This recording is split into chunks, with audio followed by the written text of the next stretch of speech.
Korean beauty का एक जो ट्रेंड चला हुआ है हो गई है मिरर स्किन, रेडिएंट ग्लो। तो अब हम बात कर लेते हैं कि क्या सच में हमारी कोरियन स्किन हो सकती है या नहीं हो सकती है। वो पूरा 10 स्टेप्स का जो स्किन केयर बताया जाता है, मैं यहाँ पर मेंशन कर देती हूँ 10 स्टेप्स स्किन केयर के। वो जो 45 मिनट्स का स्किन केयर, 10 स्टेप्स वाला स्किन केयर फॉलो करती हूँ, तो क्या मेरी स्किन चेंज हो जाएगी? मुझे तो नहीं लगता है बिल्कुल भी, क्योंकि हमारी स्किन जेनेटिक्स के ऊपर भी बहुत ज़्यादा डिपेंड करती है। हमारे जीन्स अलग है और कोरियंस के जीन्स अलग है। उन अगर हम उस स्किन के हिसाब से अपनी स्किन कंपेयर करते हैं, जैसे कि मैं अब यहाँ पर आपको करके दिखाती हूँ, तो आप ये बता सकते हैं कि अनइवन स्किन टोन है, तो उसको इवन करना बहुत ज़्यादा मुश्किल है। चलो एक पॉइंट के बाद हमने ये वाला गोल भी अपना अचीव कर लिया कि चलो हमारी इवन स्किन टोन हो गई हमने अच्छे से, लेकिन पोर्स पोर्स स्किन या कोरियन स्किन के हिसाब से तो हमारे जो फेस पर मोल भी नहीं होने चाहिए, यानी कि हमारे फेस पर तिल भी नहीं होने चाहिए। कोरियंस के नहीं होते हैं लेकिन इंडियंस के तो होते हैं तिल।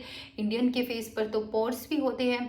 25 की एज के बाद जो कोलेजन होता है वो हमारी बॉडी में कम होना स्टार्ट हो जाता है, जिसकी वजह से हमारी स्किन लूज पड़नी स्टार्ट हो जाती है।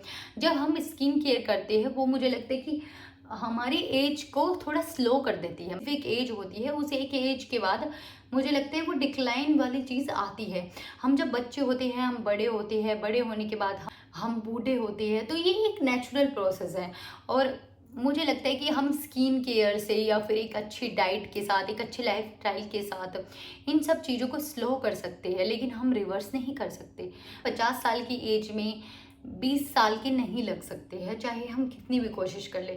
लेकिन आजकल कुछ अननेचुरल तरीके आ गए हैं जिससे कि हम खुद को वैसा कर सकते हैं, बट वे बहुत ज़्यादा एक्सपेंसिव होते हैं। यहाँ पर मैं बात कर रही हूँ आम आदमी की, जो हमारे जैसे लोग हैं, मिडिल क्लास लोग हैं, कि वो कभी भी इस चीज़ को अचीव नहीं कर पाएंगे। उनके लिए ये चीज़ एक इल्यूज़न है। एक्टर्स को भी देखते हैं तो वो ऐसी क्या चीज़ें करती है कि उनके पास स्पेशल डॉक्टर्स होते हैं इस चीज़ के लिए।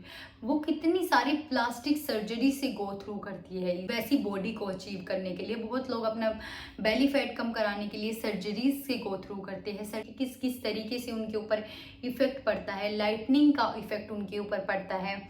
ठीक है, उनकी जो डर्मेटोलॉजिस्ट होते हैं, मेकअप आर्टिस्ट होते हैं, बहुत कई कई घंटों तक उनका मेकअप किया जाता है कि स्पेसिफिक लुक में उनको लाने के लिए। हमें खुद को अप्रिशिएट करना चाहिए, हेल्दी लाइफस्टाइल जीना चाहिए, सेल्फ केयर करनी चाहिए, हर चीज़ करनी चाहिए। लेकिन एक चीज़ के पीछे भागकर और खुद को मेंटल ट्रॉमा देना, ये एक पागलपंती वाली बात है। At the end of this video मैं आप लोगों को बस यही चीज़ बोलना चाहूँगी कि टेक्निकली ब्यूटी स्टैंडर्ड को अचीव करना इम्पॉसिबल है। क्योंकि अगर आप कोशिश करोगे, आज आपके वी शेप फेस का ट्रेंड चल रहा है, कल राउंड फेस का ट्रेंड चल जाएगा, और आज ग्लास स्किन ट्रेंड में है, कल सन किस्ड स्किन ट्रेंड में आ जाएगी। जब तक हम एक ट्रेंड को अचीव करेंगे तब तक कोई दूसरा ट्रेंड आ जाएगा। और ये जो ट्रेंड हमारे बने हुए हैं, ये कंपैरिजन के बेस में बने हुए हैं। जब हम दूसरों को कंपैरिजन करते हैं, हम कभी ये नहीं सोचते कि उन्होंने कितने ज़्यादा फिल्टर्स लगाए हुए हैं, या अगर एक्चुअल में भी उनका स्किन कलर हमारे से फेयर है तो ये कोई प्रॉब्लम नहीं है। इस चीज़ में क्यों लगता है लोगों को प्रॉब्लम कि अगर हम काले लग रहे हैं, इस चीज़ में प्रॉब्लम है। ये एक्चुअल में जब भी आप नेक्स्ट टाइम किसी को बोलो कि तुम काले लग रहे हो, तो हमें सोच लेना चाहिए कि इस चीज़ में कोई भी प्रॉब्लम नहीं है। सोसाइटी में वो चीज़ें अब नॉर्मल की गई है जो कि बिल्कुल नॉर्मल है। हमारे सोचने का तरीका, हमारे बिहेवियर चेंज, हमारे माइंड को ब्यूटी स्टैंडर्ड ने इस तरीके से कंट्रोल किया है कि हम आज नॉर्मल चीज़ों को भी, बॉडी हेयर को, अपने स्किन कलर को, अपने फेस के फीचर्स को लेकर इतना ज़्यादा कॉन्शियस हो गए हैं कि हम ये रियलाइज़ ही नहीं कर पा रहे हैं कि ये हम जैसे दिखते हैं, हम वैसे बिल्कुल परफेक्ट है। हमारे बाल शॉर्ट हैं, हमारे बाल लंबे हैं, हमारे बाल मीडियम है, तो वो हमारी पर्सनल चॉइस है। ये ऐसा नहीं होता है कि एक स्पेसिफिक टाइप की इंसान, या हमारी आईब्रोज कैसी है, हमारे नोज कैसी है, हमारे लिप्स कैसे है, वो डिसाइड नहीं करते हैं हम क्या है। और ये जो ब्यूटी इंडस्ट्री बनी हुई है, ये ब्यूटी स्टैंडर्ड बने हुए हैं, ये प्रॉफिट के बेस पर भी बने हुए हैं।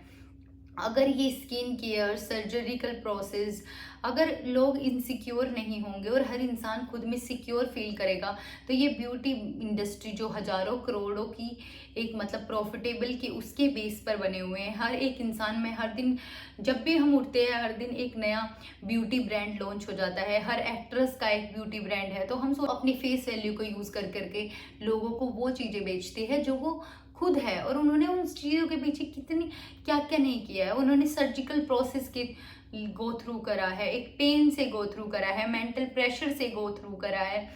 तो लेटो ने भी बोला है कि सिर्फ एक इंसान ब्यूटीफुल सिर्फ अपने फेस से नहीं होता है, वो ब्यूटीफुल अपनी सोल से, बिहेवियर से ब्यूटीफुल होता है। तो मेंटल प्रेशर में तो नहीं रह सकते ना कि हम गोरे नहीं दिख रहे हैं, हम पतले नहीं दिख रहे हैं।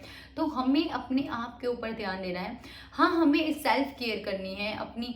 अगर हमें लगता है कि हमें स्किन केयर से खुशी मिलती है तो हम कर सकते हैं, उसमें भी कोई प्रॉब्लम नहीं है। अगर हमें जिम जाने से खुशी मिलती है तो हमें जाना चाहिए, हमें योगा करने से खुशी मिलती है, उसके हेल्थ बेनिफिट भी होते हैं तो हमें करनी चाहिए सब चीज़ें। लेकिन एक मेंटल प्रेशर के साथ नहीं। इतने लोग डिप्रेशन में हो ले जाते हैं और हम ये भूल जाते हैं कि ये फिल्टर्स वाली ब्यूटी को हम कभी भी अचीव नहीं कर सकते हैं। कोरियन ग्लास स्किन सिर्फ कोरियंस के लिए है, वो हमारे लिए नहीं है। हम कितना भी स्किन केयर कर ले, हम उसको अचीव टेक्निकली नहीं कर सकते हैं। कहीं ना कहीं प्रॉब्लम रह ही जाएगी, कहीं कभी हमारे चेहरे पर तिल रह जाएगा, अनइवन स्किन टोन दिखेंगे, पोर्स दिखेंगे, हमारी आईब्रो वैसी नहीं है, हमारी आंखें वैसी नहीं हैं। और कई बार तो ये ब्यूटी स्टैंडर्ड अपने आप में इतने ज़्यादा कॉन्ट्राडिक्ट होते हैं कि समझ नहीं आता। कई बार ये आपको बोलेंगे कि थिन अच्छे लगते हैं लेकिन ज़्यादा थिन नहीं।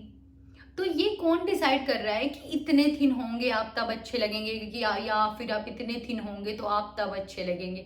तो ये ट्रेंड्स जो है ना हमारे ऊपर मेंटल प्रेशर डाल रहे हैं, और आज से नहीं कई सौ सालों से। मुझे लगता है कि जब आप कॉन्फिडेंट रहते हो खुद को लेकर, और अगर आप खुद को एक्सेप्ट करते हो, खुद को सुंदर मानते हो, तभी दूसरे लोग आपको सुंदर मानते हैं। तो इसलिए हमें अपनी बॉडी को लेकर, अपने आप को लेकर बहुत ज़्यादा पॉजिटिव रहना चाहिए। लोग आकर हमें ये बोलते हैं कि तुम मोटे दिखते हो, काले दिखते हो, वो हमें सपोर्ट नहीं करेंगे, हमारी बॉडी हमें सपोर्ट करेगी। Stay positive and stay happy in your life and thanks for watching.